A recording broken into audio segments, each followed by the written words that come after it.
I tend to think that the Allied campaign in Italy tends to get short shrift in most narrative histories of World War II. And I think that's a shame because it doesn't give sufficient credit to the men who fought and died in Italy in late 1943 and early 1944. James Holland goes a long way to correct that with his book Cassino 44. I read it and I thought it was absolutely great. The main goal that the Allies were pursuing in Italy in late 43 and early 44 was to draw off German troops from France so as to guarantee the success of Overlord to the extent that that would be possible.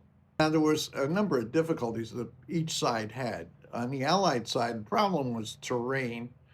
They were dealing with all these mountains that the Germans had already occupied and fortified, and they were dealing with awful weather. Now, the weather impacted the Germans as well as the Allies. It was this book concentrates on the period from January through June of 1944, and it was rainy, it was wet, it was ice cold, absolutely horrible fighting conditions or living conditions for that matter. Now, the Germans had an additional difficulty, which was that Hitler was paying attention and he was meddling in these military judgments that he really wasn't qualified to do.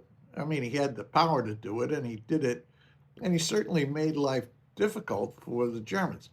His original plan was to withdraw to a thing called the Pisa-Rimini line, which was in northern Italy and would have been made a lot of sense because it would have shortened his supply lines and so on. However, somewhere along the way, he decided to change his mind and fight for every square inch of Italy, which really caused his commanders all kinds of problems, and of course, caused numerous German casualties. Talking about commanders, James Holland gives very favorable pictures of Harold Alexander, the British Army Group commander, and Mark Clark, the American Fifth Army commander. The British Eighth Army was commanded by a man named Leese, who I didn't get much of an impression of at all. The Germans, on the other hand, they had two armies there, and they were under the command of a man named Alfred Kesselring, who comes off in the first part of the book as a pretty a resourceful operational commander. But then after a while, you realize this guy has sold his soul to Hitler, and he's doing stuff that all of his training and education and everything else would tell him was moronic. But nonetheless, he did it, whatever his personal motivations were. Now, the Allies had some serious advantages. Number one, they outnumbered the Germans 2-1. Number two, they had a lot of equipment, motorization, that kind of thing, artillery, tanks, all the rest of that kind of stuff. Unfortunately, the terrain didn't allow them to make full use of that.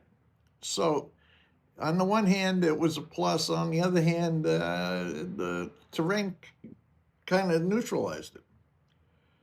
Now, James Holland in this book covers all levels on both sides, from the highest command levels all the way down to average foot soldiers.